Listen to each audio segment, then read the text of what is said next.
grande multidão de toda tribo, povo e nação,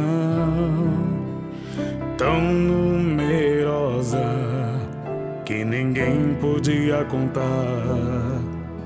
Estavam todos em pé diante do Cordeiro, tinham vestes brancas, traziam palmas nas mãos. Um só rebanho, um só pastor, uma só carne, um só Senhor, uma só fé, uma só oração, uma só alma e um só coração. Aviva a tua igreja,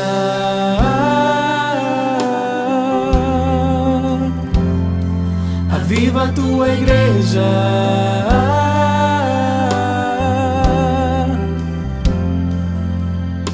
Aviva a tua igreja, ó Senhor.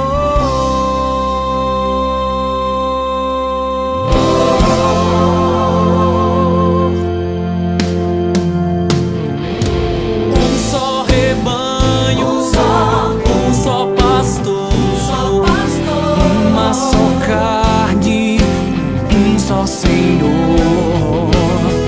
uma só fé, uma só oração, uma só alma e um só coração. aviva a tua igreja, aviva a tua igreja,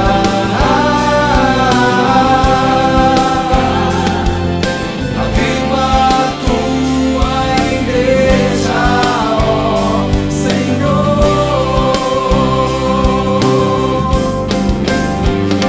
Aviva a tua igreja, aviva a tua igreja,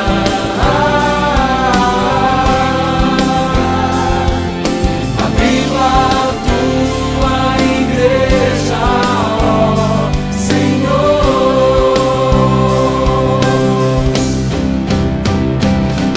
Tu és Pedro e sobre esta pedra edificarei a minha igreja.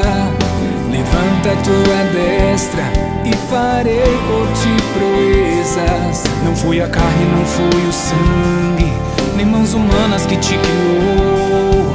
Jesus Cristo, Filho do Deus vivo, este é o nome do teu fundador. Aviva a tua igreja,